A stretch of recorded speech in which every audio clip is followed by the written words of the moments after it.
দেশের বাজারে বাড়ল জ্বালানি তেলের দাম।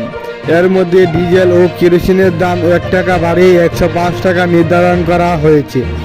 এছাড়া পেট্রোল ও অকটেনের দাম বাড়ানো হয়েছে 1 টাকা। শুক্রবার 31শে জানুয়ারি এক বিজ্ঞপ্তিতে এই তথ্য জানিয়েছেন বিদ্যুৎ, জ্বালানি ও খনিজ সম্পদ মন্ত্রণালয়।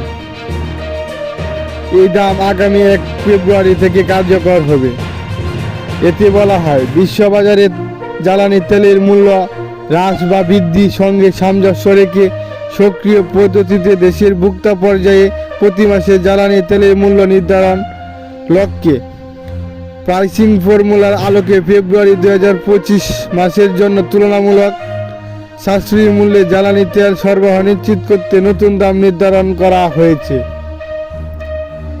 ডিজেলের দাম প্রতি লিটার 104 টাকা থেকে 1 টাকা বাড়িয়ে 105 টাকা করা হয়েছে ও কেরোসিন 104 টাকা থেকে 1 টাকা বাড়িয়ে 105 টাকা পুনর্নির্ধারণ করা হয়েছে।